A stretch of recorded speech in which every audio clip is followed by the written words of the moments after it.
Hi, it's Rebecca Whitman, your host of the Balanced, Beautiful, and Abundant Show. I'm a top rated life coach, an international best-selling author, and a multi-passionate entrepreneur. I'm on a mission to help you go from burned out to balanced, beautiful, and abundant.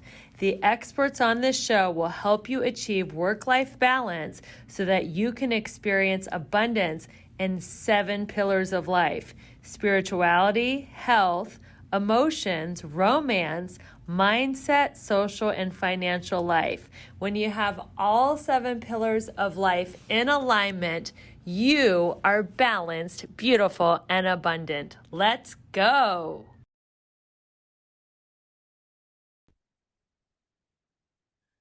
Hello, everyone. Welcome to the Balanced, Beautiful, and Abundant Show. I'm your host, Rebecca. We are helping you go from burned out and overwhelmed to balanced, beautiful, and abundant. We have an amazing guest today. His name is Brenden Kumarasamy. Welcome to the show, Brenden. Rebecca, the pleasure's mine. Thanks for having me on the show. Yes, it's so great to have you here. You are someone who is very renowned in the field of communication, and we are going to talk about how to master your talk. So, let me tell my audience a little bit about your incredible background. So, Brenden is the founder of Master Talk. He coaches executives and entrepreneurs to be top 1% communicators in their industry. He hosts a popular YouTube channel called Master Talk with the goal of providing free access to communication tools to everyone in the world. Brenden has coached executives from major companies like Salesforce, Amazon, IBM, Morgan Stanley, Verizon, Blue Cross, Deloitte, and many, many more. So, Brenden, tell us a little bit about your origin story. How did you get into the type of work that you're doing? Yeah, for sure, Rebecca. So my origin story started in college.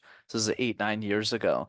I never wanted to be a communication coach. I didn't know that was a profession. I actually studied in accounting, funny enough.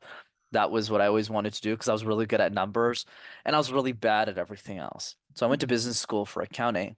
And then in my first semester of college, I started competing in these things called case competitions. Think of it like professional sports, Rebecca, but for nerds. So other guys my age were like playing rugby or soccer or cricket, some other sport you probably wouldn't see me playing. I did presentations competitively, mostly just to get a job at one of the big four accounting firms. But then as I was doing these competitions and as I got older, I started coaching the other students on how to communicate so that they could win competitions. And I accidentally developed a talent for communication coaching. So when I was 22 and I started working at IBM, I was kind of just watching, podcasts of different communication experts on YouTube and on social media. And I was listening to them and I was going, because I coached so many people, I probably coached like 50, 60 people for free, just in college for fun. And I noticed a couple of gaps in what they were sharing and a couple of tips that I had in mind that nobody else was sharing. So I just started making YouTube videos. I called it Master Talk, and the rest is history. So, it all took off when you were providing free YouTube content. I really love that, Brenden, because you did this just to be of service, and people started to follow your coaching and they became, wonderful communicators. So, what was your first success story? Yeah, my first success story. So there's two versions of that question. The first one was like the first student I worked with in competitions. But my first paid client was 9 months into when I started Master Talk. So I started in January of 2019, and my first client was in September of 2019.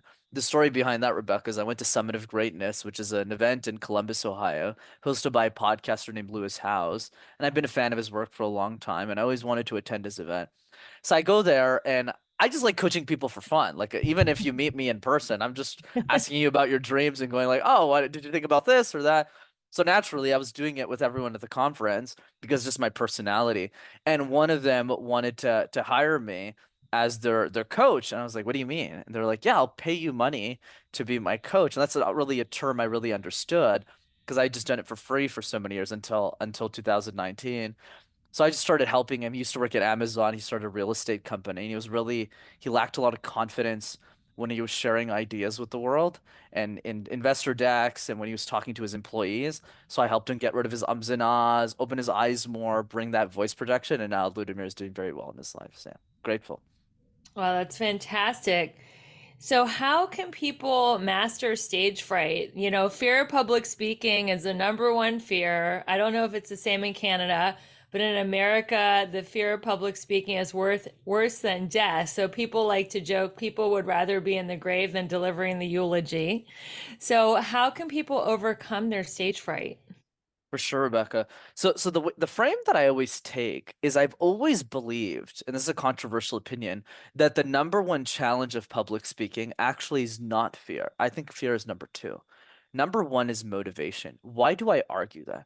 The reason I say that is because there's so many things in our life that were really hard that we were deathly afraid of doing. So I'll list out some examples.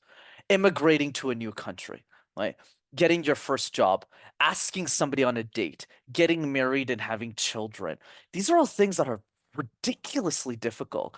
And yet, we still do it. So now the question is, why? Well, the reason is because the motivation outweighs the fear that that task is associated with. So if I give you the example of dating, yeah, a lot of us, I'm sure, are scared to put ourselves out there and ask people on dates, but the motivation of not being alone our whole life is greater, at least for most of us, than the fear it's associated with.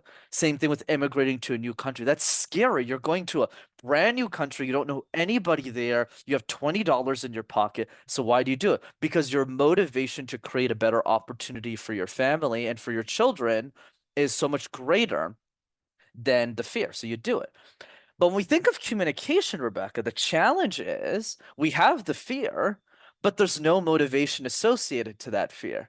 So it's like if I ask people, why do you want to be a great speaker? They go, oh, I don't really know. And that's really the key. So for me, the best way to overcome fear is to find a motivation greater that helps us do some of the simple exercise we'll be learning today and push through it. So, I agree. It's important for people to find their why. Why are you an entrepreneur? Why do you want to meet your soulmate? Why do you want to do anything? They say to have a why that makes you cry, something that you can get out of bed with, something that you're so passionate with. So, what is your why, Brenden? For sure, Rebecca, that's a great question. My why is I believe the next Oprah Winfrey, the next Elon Musk is probably a young girl or boy who can't afford a communication coach like me. Because when I was 19 years old and I started working on this, there was no videos back then on how to speak. So I would just watch TED Talks every morning. Obviously couldn't afford a coach to work with me back then. Today I have a bunch of coaches for a bunch, and as you do, I'm sure. So that's the key. But I really wish that the next generation of people who come up, well, they come up growing up to my YouTube videos and my social media content. That's why me and my media team, we invest so much time and effort into growing Instagram, to growing YouTube. Not because I get some clients from it, but today, most of my business comes from word of mouth, right? It's like executives who like worked with me and then they tell all the MBA program friends about me, and that's how I get clients these days. But really, the mission of what I do is how do we empower the whole world to be exceptional communicators? And how do we create frameworks and ideas that make communication easy to understand and easy to implement? Speaking of frameworks, what are 5 tips to be a great public speaker? For sure, Rebecca. So let's start with an analogy, which is communication is like juggling 18 balls at the same time. So one of those balls is eye contact, one of them is pacing, one of them is smiling, one of them is facial expression, storytelling, and it could get really overwhelming really fast for people. So what I always ask to myself is what are the 3 to 5 easiest balls that one can juggle? And I call my first three, and I'm happy to give a 4 and a 5 as well, called RQV. So let's go through RQV. Mm-hmm. R stands for, which is ball number one, the random word exercise. So you pick any word you want. It could be a phone or cell phone or battery pack or headphone, something that ideally has nothing to do with your expertise. And you create a 60-second presentation out of thin air. So if you take a word like cup, give a presentation on the word cup. So the first couple of times you do this, you're really scared, but over time you get a lot better at it and it serves two key purposes. Number one, for those who are taking notes, if you can make sense out of nonsense, you can make sense out of anything. So you Mm, can talk about that's tweetable. Wait, let's pause the uh, podcast. If you can make sense out of nonsense, you can make sense out of anything. And that's why the first key is random. That's what the R stands for, to have a random speech about anything. Okay, awesome. All right, keep going. absolutely. And then the second purpose of the random word exercise, Rebecca, is small talk. A lot of us struggle with small talk, but what is it at the end of the day? It's two strangers having a conversation and going through a list of questions that either person prepared for, like neither of them did. So if you do the random word exercise, you do have a cup and a xylophone and all these random things. It's going to be easier for you to think on your feet when you're just having regular conversation with people. And I've seen that a lot with the people I've worked with, and even people who just do it. Like, if you just do it 100 times, I get texts all the time, and they're just a lot more confident. Number two, Q, which stands for the question drill. So when Mm.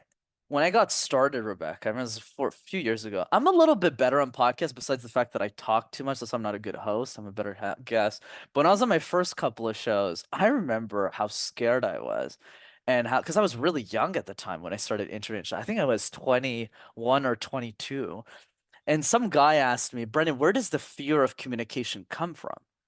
And I looked at the guy and I was like, I don't know, man. Tokyo, Dubai, New York City. You tell me, man. And I was really embarrassed because I didn't know I know it now, but like at the time I didn't. So what did I do differently? And I'll throw it back to you, Rebecca, for number two, is every single day I answered one question that I thought the world would ask me about my expertise. But if you do that once a day for a year, you could do this with job interviews, you could do this with like, tell me about yourself or something.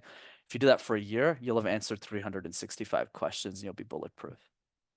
There you go. So where does the fear of public speaking come from? Yeah, so there's different theories on this. Some that are more academic based, some that are more research based. I use more anecdotal examples to explain this. So let's think about it, Rebecca. Where do we start for most of us as human beings? Whether you live in the US, whether you live in Canada, whether you live in India, where do you start presenting in a formal setting? And the answer is middle School. school. Yeah. Exactly, right? Bang on, right? School, middle school, high school. But here's the catch, Rebecca. All of the presentations we do in middle school, where we're starting to learn communication in a formal way, has three fundamental problems, major problems to it. The first one is all of those presentations are mandatory.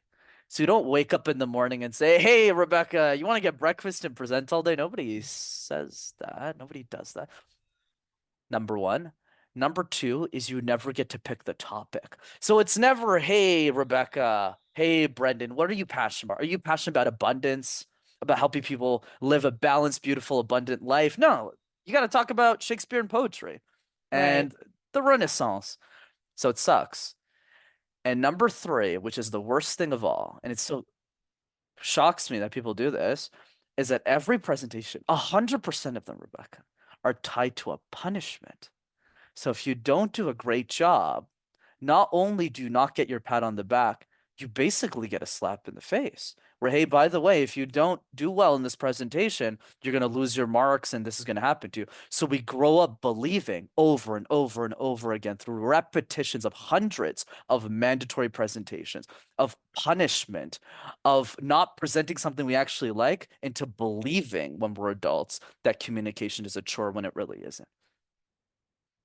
Great. I love it. I would say that fear of public speaking comes from fear of what other people think, and caring more about what other people think about you than what you think about you, and what God thinks about you, to be spiritual, whatever you call that, a spiritual part of your life. So to overcome public speaking and to overcome a lot in life, it's just learn, and it's a muscle not to care what people think. And I'm sure it's easier said and done, but people fall in love with you when you're being authentic. Even if you like drop your papers or fumble or say, I'm really nervous. I've heard so many speakers say, I'm really nervous. And your heart just goes out to them, like calling attention to, okay, I'm nervous, but I'm excited to be here, something like that. Or like comedians, like they always call out the elephant in the room, right? Like if they're, have a certain look or accent or anything, they like just call it out right away, get it out of the way. Okay, let's go back to the V. We got R was random word exercise. Q is question. What does the V stand for? Absolutely, Rebecca. And I completely agree with what you said as well. Authenticity is so important too in presentation. So well said. Yeah. And number three is video messages. Video messages, Oh, right? okay. So here's the drill. It's very simple. Pick somebody you love. Pick somebody you love in your life. It could be a best friend from college. It could be a sibling. It could be one of your siblings' child. It doesn't matter what it is. Who it is, I mean. Send them a quick video message. Don't overdo it. Don't redo the video. Just do it once and just say one thing you're grateful for them for. I take this to another Oh, level and I call this BVM. So BVM stand for birthday video message. So I literally have a Google Calendar that tells me whose birthday it is in my client base or business partners or best friends of mine. And I put a silly birthday hat on that I bought for $15 on Amazon, Rebecca, and I send them birthday video messages. And that's all I encourage people to do. If you do that a few times a day, it's fun. It also makes the world a better place and makes you a better communicator. do you do an original message for everyone or just have one video that you send out to everyone? Original message for everyone. But it's the same script though, but it's a brand new video. So it'll be like, "Hey Rebecca, guess whose birthday it is today? It's yours." And then I say one thing while I'm grateful for them.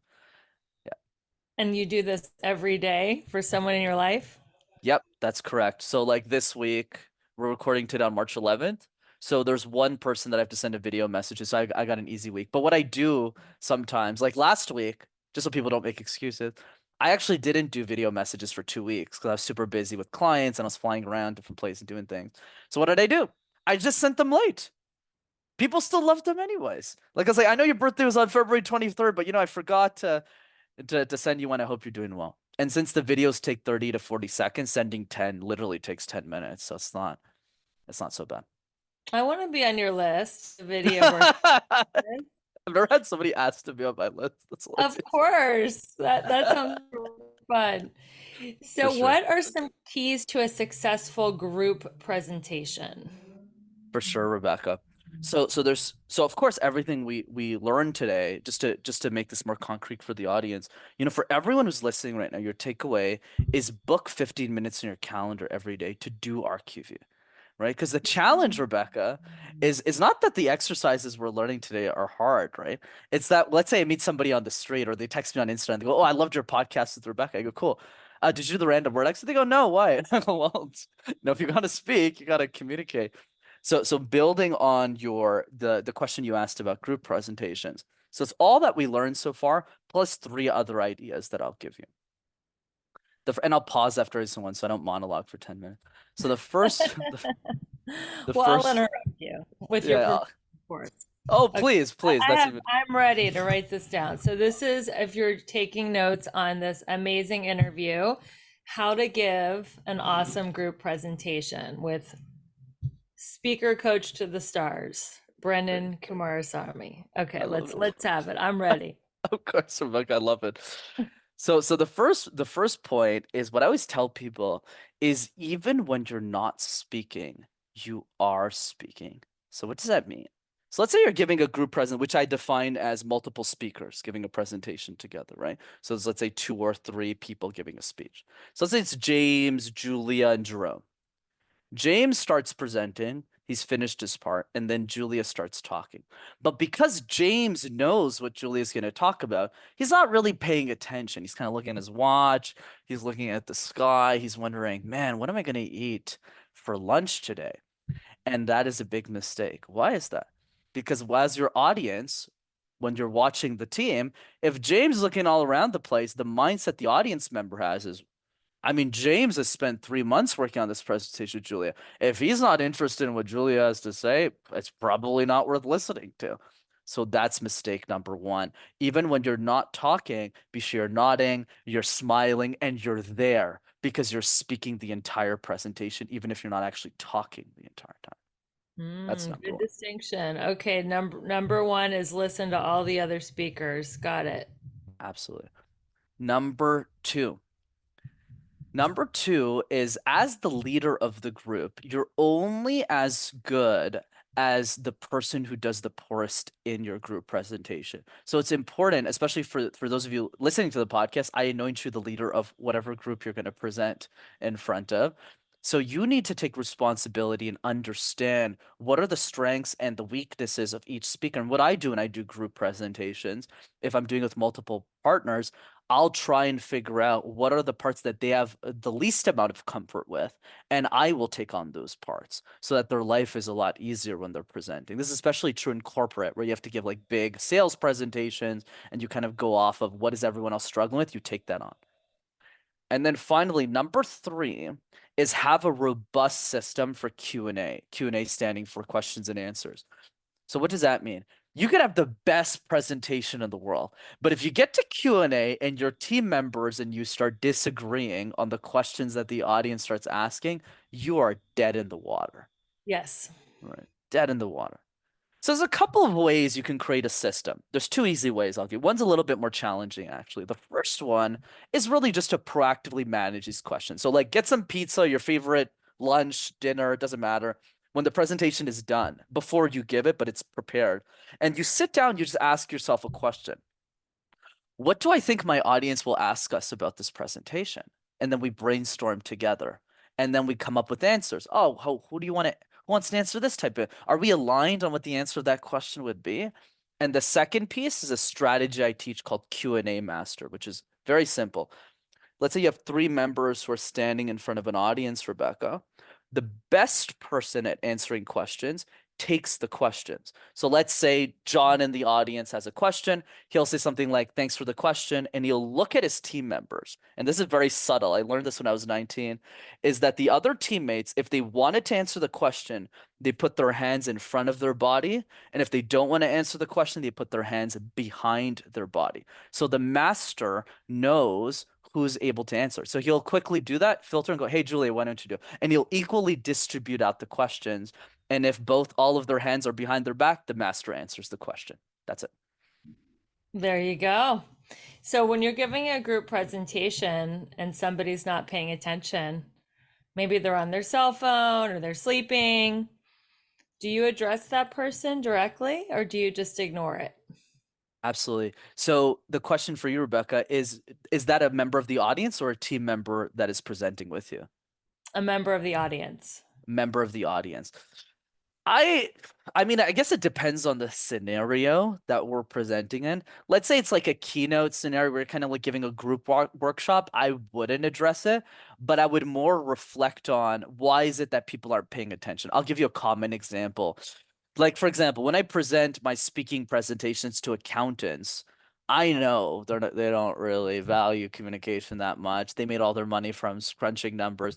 So what I'll do is I'll use a strategy called the mind reader that doesn't really call them out individually, but calls them out as a group, where I'm starting to read their mind. Example, like I'll get up on a stage and say, "I know what all of you are thinking right now. You're thinking, why do I need to learn communication? I'm a numbers guy or gal. I'm spending all my days doing this. Why is this important?" And then I give three reasons, client interaction that go into my spiel. And then they go, "Oh, this guy gets me. I need to pay attention to what he's saying." So that's the way I would get their attention. There you go. So, how did you meet your business partner, Vamsi? For sure. I don't get that question a lot. So the way that I met my business partner Vamsi was very random.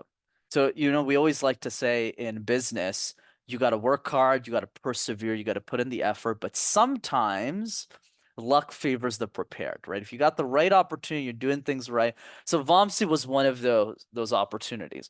How Lewis's event works, going back to that Columbus event, I met him there in 2019. I was a broke kid, had a single client. I just had Master Talk and I was working at IBM and I was doing well there. And how Lewis's event works is that every morning there's like a 5 a.m. workout. So I went to it, but let me be very clear because I want to make sure people paint the right picture of me. Brenden does not get up at 5 a.m., okay? Brenden does not work out in the morning. The reason I did it was because I was just curious who else was going to wake up at 5 a.m. Like I always work out in the evening, like 2 to 3 times a week. So I went. I woke up. I didn't want to get up. It was like 4:30 a.m. or something. I was like, God, this sucks. And then I come to the event and the guy next to me was Vamsi. And he's a completely different person to me, by the way. We're completely different. Like I'm still in my 20s. Like I'm very high energy. I love partying. I'm a communication guy. He is like 20 years older than me. He is married with kids, beautiful kids, amazing family. He lives in a different country, lives in the States. I live in Canada. He has a completely different personality to me. And somehow we've been working so well as a team, and I'm so grateful to have him as my 50-50 partner. And ever since that day we met in the morning, we just started coaching each other, and he realized I was really good at speech coaching, and he gave me my first 10 clients. That's wonderful. I Yeah. love collaboration over competition. What does Vamsi, what is his area of expertise versus I know your area of expertise is speaking. What does he coach on? Yeah, for sure, Rebecca. So he's a mindset and leadership coach. So he does two main things in his coaching practice. The first one is if he likes somebody who's on the rise, he'll help them scale their coaching business. So I have a unique relationship with my partner where he's my 50-50 business partner, but he's also my personal coach as well, right? That I invest in. So it's a duality. So the fees are the 50% partnership essentially. And it's worked out very well. Once again, surprisingly, the divorce rate on business partners, and he would say the same thing. It's hilarious. So that's the first piece. And then the second piece where most of his business lies is he specifically coaches Indian IT professionals to thrive better in corporate. So let's say somebody is a middle manager at Amazon and they're doing 150 to $200,000 a year. They're very successful, they're very technical, but everything else out of their life, which I'm sure you can relate to, right? Since you're a coach in that area, is like it's out of balance, right? Their career, their relationships are out of shape, their health is out of shape, like everything's out of shape. And that's what Vamsi fixes for his clients. So when he met me, he was like, I was always looking for an Indian communication coach, like somebody who has the same skin color as my clients, because those guys are really reserved, so they don't want to work with a coach outside of their ethnicity. So when he found me, he was like, "You're young, but I think there's a lot of potential." So he just took me under his wing, and then we just worked out something. And he's the one who said, "You could work with a bunch of people in the Indian community. You could charge thousands of dollars for coaching." I thought he was crazy at the time, and that's what ended up happening. Yeah, he was right. So what is the number one thing that he's taught you that's changed your life? Beautiful question. Beautiful question, Rebecca. So many things. But if I had to pick one, is that if you work hard enough, some of your 10-year goals can be accomplished in 6 months. Some, Wow. not all, but some. I'll give you an example. So this is the day that I realized I needed to work because remember when I met him, like I'm very open on podcasts. I was very immature, right? Like, today I'm very professional. I'm very good with my clients. They're much older than me, but they really respect me as their coach. Things have went well now. But at the time, when I first met V, that's what I call Vomsi. It's like, I wasn't that great. I was a good coach, but I didn't have the maturity to coach somebody at that level yet. And I was having a lunch with them, like a breakfast in Los Angeles, since you're based there, for Mind Valley. I was there for Mind Valley. And we were sitting there, and he asked me a question. He said, Brenden, what's your dream? And I said, well, I want to quit my job in 5 years. I want to leave IBM when I'm 28 or I'm 29. I want to start coaching these clients. I want to grow my business. And he listened to me. He's a really good listener. He listened to me for 20 minutes, and he's like, why not just do that in 6 months? I was like, what are you talking about, man? I just got this IBM job. I did like 3 years of interviewing and networking to get this job. Why would I quit it? And he's like, well, if this is what your calling is, I would challenge you to really rethink your priorities because I think the world is missing out on a lot of you in the world if you spend. I'm not saying IBM's a bad company, Brenden. They're great. But hey, if you're spending 70 hours a week, 60 hours a week working there, because obviously it's intense for the money you get paid, that's hours you could be spending with Rebecca on a podcast. That's hours you could be spending coaching somebody else, right? That's hours you could be spending giving a workshop. And he planted a beautiful seed. It didn't take 6 months. It took 2 years, but it was a lot faster than I anticipated. And that was the biggest lesson that I got from him. And what do your parents think about you leaving IBM to be a coach? For sure. Yeah, so you like what we think the answer is, especially in my community, it's true most of the time, is they would be against it, Mm-hmm. right? Because obviously when you grow up as a traditional immigrant, my parents immigrated from Sri Lanka in the early 90s, and for most immigrants, and I also think it's true statistically, most of the way out for most people is education, right? Become an engineer, become a doctor, become an accountant. And for the first 20 years of our life, there wasn't that much bickering because I actually wanted to be an accountant. It's not because my parents put that on me. So that was a rare situation. And I think what I would say to that, Rebecca, is the reason they ended up supporting me, even if my mom still wears my IBM sweater, she loves it because she doesn't really understand what I do now, right? She's like, communication. She's like, I don't get it, but it's like as long as you're doing well and things are well, it's fine. It's okay. My mom doesn't need to understand what I do. But I think what I found, this is my advice also to people who have significant others, to people who have kids, to people who have families, or just with their parents, in my case.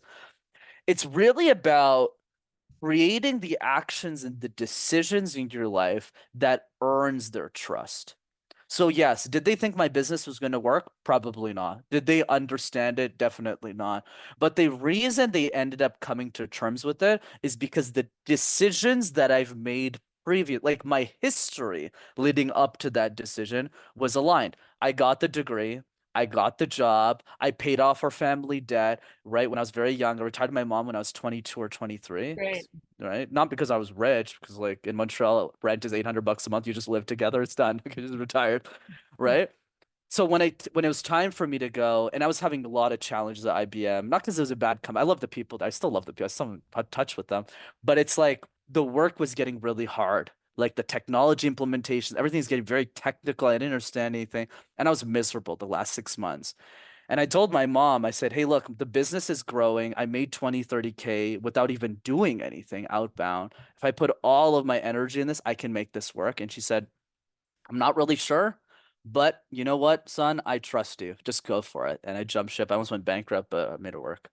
Took a year, but we got there.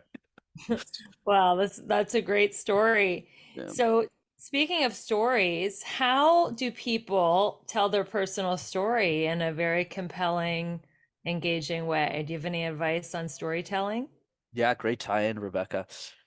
So let's start with Les Brown's quote, which is never make a point without telling a story and never tell a story without making a point. What I does, like yeah, it's good.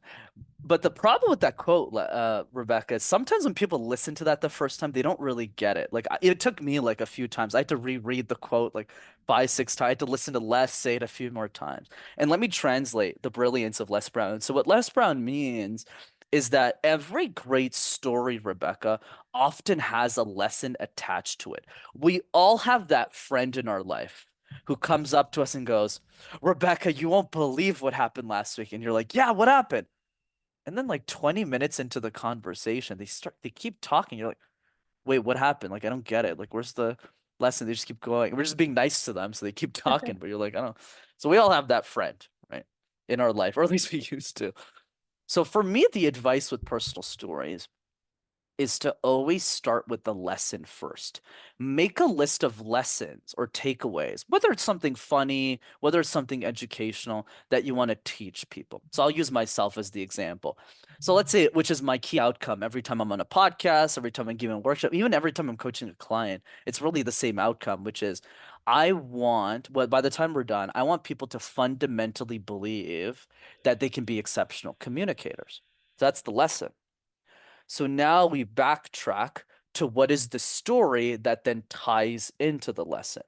So there's different stories I've tried, the stories of different people. I tried stats. It doesn't really work for me. It doesn't work for the audience. I got to memorize all these numbers. It's fine. I'll let someone more academically sound than I am do that, who has like a PhD in communication. But then I thought, wait a second, what about my own personal story? Like, which is in a nutshell, like if I'm keynoting, it's like a whole 10-minute story. I'm like sobbing, blah, blah, blah. But like in a podcast, I won't do that. So it'll sound more like three big challenges in my life. One, I had an accident at birth when I was born, so I have a crooked left arm.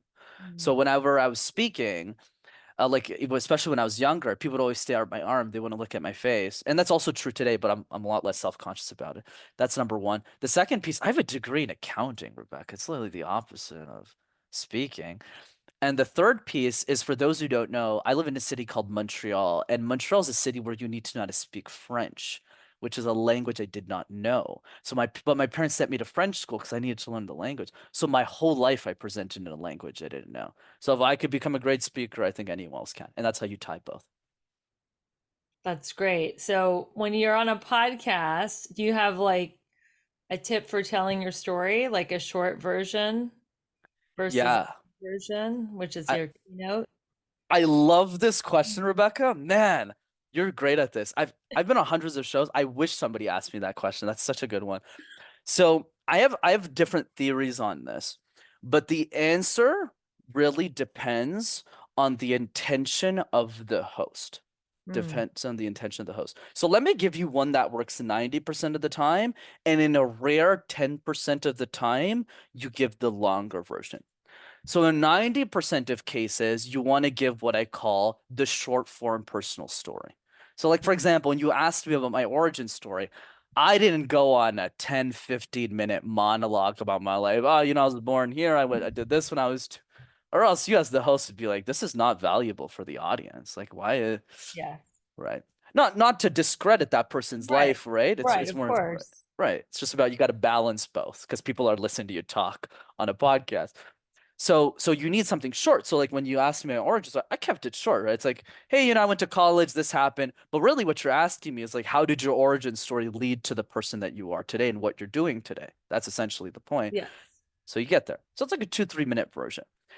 10% of cases, actually, I would even say 5%, it's very rare, where a couple of things need to happen. One, you need to be famous enough as a guest where the host, when they ask you a person, you start talking, they don't want to interrupt you because the host, the audience is interested in that story.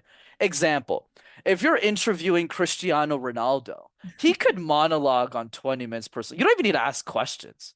Like people will just listen. Like when J. Cole is talking about his gangster days and the Bronx that he grew up in, or LeBron James is talking about his life in the he could go on for 30 minutes. Nobody's going to interrupt. It's LeBron James. Like we all want to hear what he has to say. So there's a couple of conditions that need to be met. One, you either need to be famous in your industry, like a Gary Vee. He could ramble for 30 minutes, nobody would care. Right. And the which most people, including me, right, are not there yet. We have some fame, but we're not Gary Vee yet. And the other piece is so it's and or the intention of the host show is really to bring out the personal story. So like on some shows, people ask me about my dad's alcoholism, right? Like the dysfunctional family I had growing up, because that's the angle that the host wants to take, right? And they tell me ahead of time, hey, Brenden, like, for this podcast, communication tips are great. My audience doesn't care about that. You've been very successful in your industry. I want to learn more about your dad and your mom. What happened to you when you were a kid? Go into that angle. So then I tell the longer version. So it's all based on the intention of the host and respecting that intention. That is great. So have you given a TED Talk yet? Not yet. So I've been invited to do TEDx, but the reason I'm not, this is my personal opinion. So take it for what it's worth. Take it for what it's worth. The reason is because my fundamental belief is TED Talks are not as valuable as they were 10, 15 years ago. So 10, 15 years ago, when Simon Sinek gave his TED Talk, it was incredible. Don't get me wrong. I've seen it like 10, 15 times. But the problem is like with Simon back then, not many people were giving TED Talks, so the supply and demand curve is very different, and TED is going to push you out. Whereas today, if you do a TEDx, I'm not saying it's not valuable because I am going to do a TEDx at some point, but the reason I haven't is the chances of that TEDx going viral is very, very low in today's society. So what I'm going to do, because I'm getting those invitations now, as I'm sure you might have already done one, but the reason I'm declining them is I'm waiting for my brand to be big enough so that when my TEDx launches, my audience will make it go viral regardless. So that's why. That's a great answer. What are some, since you've listened to so many TED Talks and you've coached people on how to give them, what are some tips on how to have a great TED Talk speech? Absolutely, Rebecca. So let's start with frame and then tactics. Man, this episode's gonna be really meaty for people, so I have lots to implement. So the first I'm piece. telling you, this podcast is top not 1%, 0.5% in the world for a reason. I get a lot out of my guests. Like I'm really providing a lot of value to my audience today. This interview is like worth a lot of money. So just go back and listen to it and take notes because Brenden is bringing the heat. All right. So what are some aspects of a great TED Talk speech? For sure, Rebecca. Happy to provide that. So let's start with the first point, which is what is the point of a TED Talk? So a lot of people don't really understand the goal. A lot of people just do it to get the check box, to say, hey, I did a TED Talk. But really, in my view, to do a TED Talk correctly, you are presenting your life's work in 18 minutes. That is what a TED Talk is to me. So Okay. Simon Sinek is presenting Start With Why. The reason it did well is because he presented his life's work. Of course, his life's work continued to build on over time, but let's face it, that is the most important idea. I'm sure Simon will end up sharing in his career. The golden circle will be legacy. We'll remember for thousands of years forever.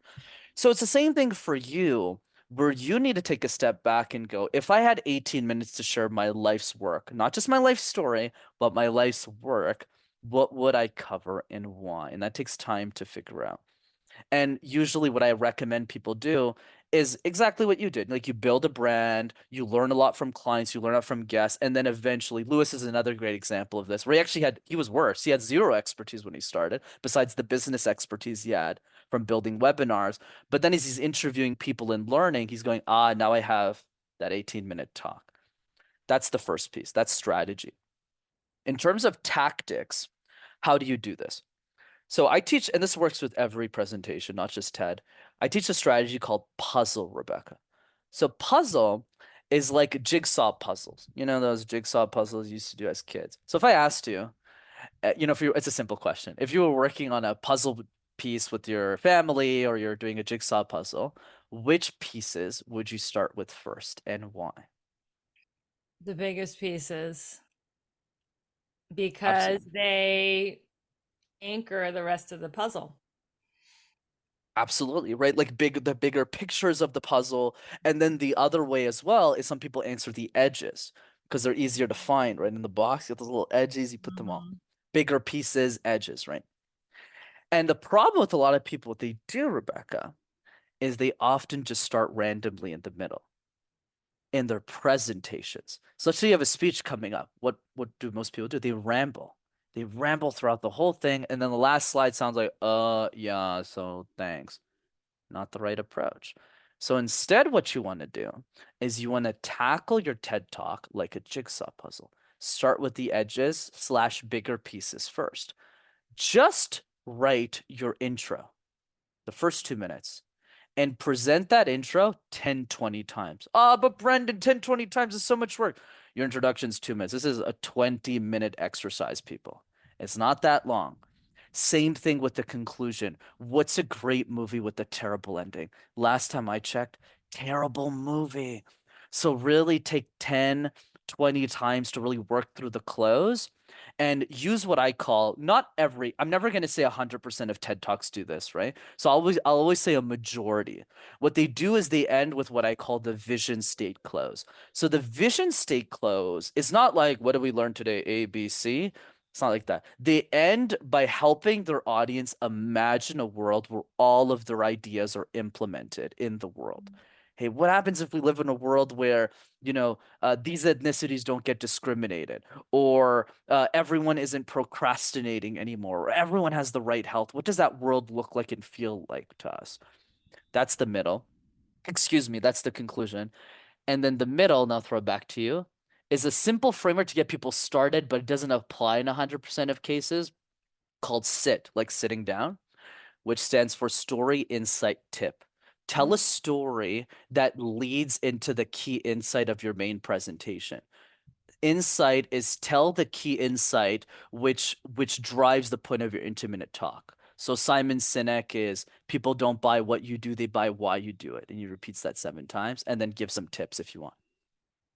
Oh my God, this is so valuable. So you work on your intro, work on your conclusion. The conclusion is usually a vision state of if your life work was a reality, what would the world look like? And then in the middle, you have your story insight tip.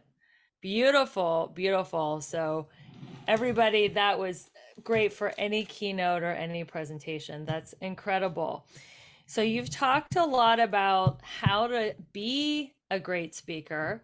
What are some common mistakes that you see speakers making other than the ums and the uhs? And I would say up talking, when I think it's a regionalism in America or maybe even in, the younger generation where they end every sentence with a going higher, like, hi Brenden, nice to meet you. Like, so everything sounds like a question. So those are two that I've noticed. How about you? What are your biggest pet peeves or some mistakes that people can watch out for when public speaking? Yeah, absolutely, Rebecca. And I love those two. I totally agree with that. A lot of people, even adults sometimes, since I coach so many privately, right? You see them go, did it? And you're like, why are you ending your sentences that way? So yeah, great observation. Couple of other ones I would say I could list off like a bunch, but I'll focus on probably three or four unconventional ones, and then feel free if you want me to dive in deeper, I can. So the unconventional ones are number one, the speaker does not have enough informal interactions with the person that they want to influence. So let me give you an example. Let's say you're like a professional speaker, you're doing well, you're getting paid to speak, but after the talk is done, you just leave. You're like, "Nah, I got paid, I'm done," and they just get out of there, which is fine if you got a busy life. But if you really want to be world class, and this is something that I give myself credit, I don't do a lot of things right, but like a couple of things I do right, I do really well, which is my audience is everything to me. Right. So like even when I was starting, I was a broke college student, I was a 22-year-old kid, like, and I didn't have any clients or nothing. The reason my videos resonated really rapidly was because I would sit down, Rebecca, for 3, 4, 5 hours with people I wanted to influence. We're college students at them, today they're executives in the Fortune 500. And it's the same thing. I'm still having the same dinners with them. I meet them in person. It's a lot of fun. So it's not like a chore to me. Like I'm sitting down with them, I'm asking them key questions. I'll give your audience a few examples they can use if they want. So one is, hey, if you're in my shoes, how would you communicate my ideas to the world? Just to get their thoughts. Like if you're me, like how would you do this differently? And I've gotten so much good juice Good from that. question. Thank you. The second one I got from Kevin Systrom, the founder of Instagram. He says when I'm coaching teams, I always ask them, if you had to change one thing about my presentation, what would you change and why? And the Mhm. reason I love this question is because it forces the person to give you a point of improvement. So let's say I'm doing like this applies in coaching and anything. So let's say I'm coaching somebody, and at the end of the program, I'll do like feedback calls sometimes. Not all the time, but sometimes. And I'll say, if you had to change one class, like if you had to remove something, if you had to change, if you had to, they go, no, Brendan, I like the program. Yeah, I know you like it, but like if you had to change something, and that then they go, oh, Brendan, week 3 wasn't as great as the other weeks. I would, and then the feedback comes out.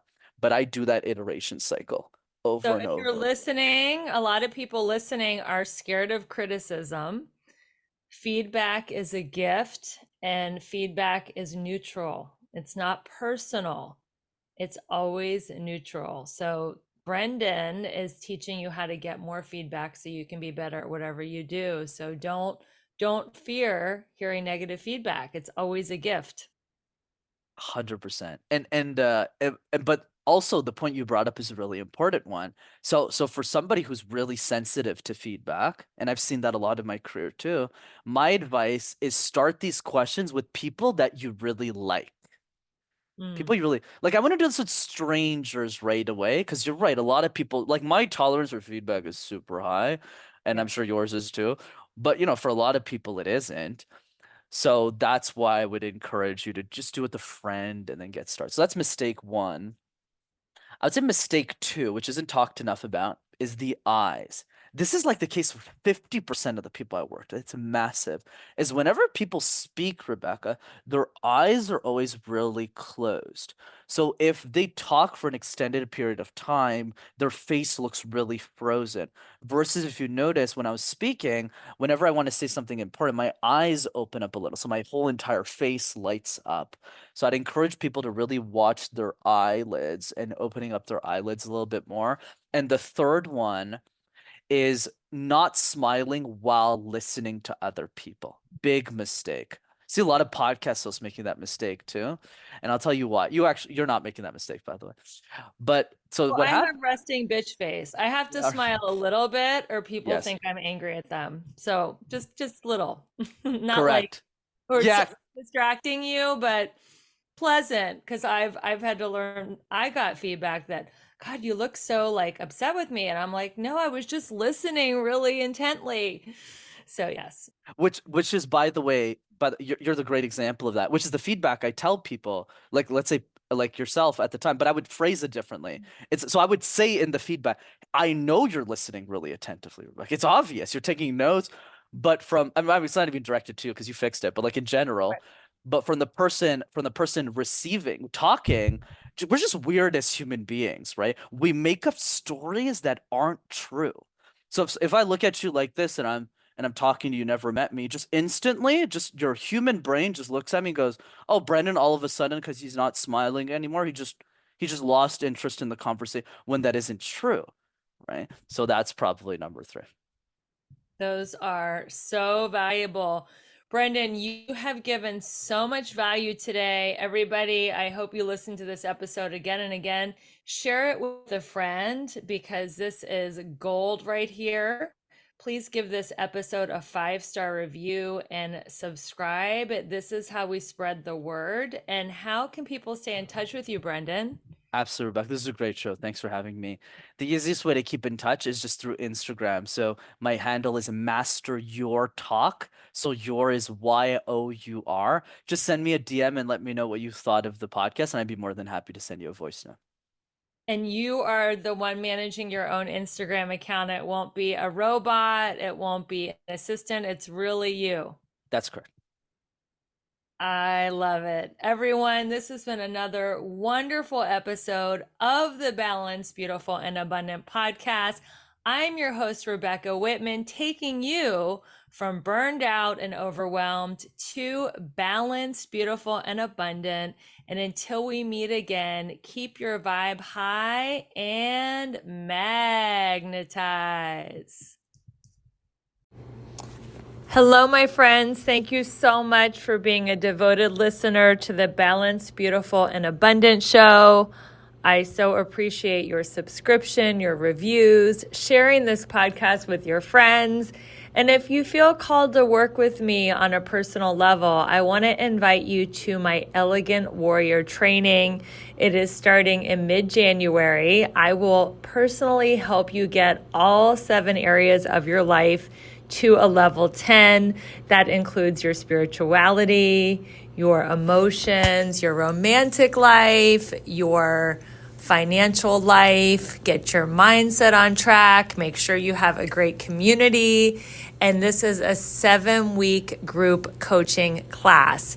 If you want to learn more about it or just meet me, I would love for you to schedule a complimentary breakthrough call. My schedule is very full this year, but I have opened 3 spots this week to talk to you and just see where you need a breakthrough, where are you feeling stuck in your life. Maybe you need to lose a few pounds. Maybe you're tired of being single, or maybe you're ready to double and triple your finances. So wherever you feel stuck, I'm committed to helping you have a breakthrough on this coaching call. Go ahead and click the link in the show notes in the link tree to schedule that breakthrough call. And if you're interested in learning more about Elegant Warrior training, I am happy to talk to you about it live, or you can always reach out through my email. Talk to you soon. Keep rocking your goals and keeping your vibe high, and I'll see you next week with another incredible guest.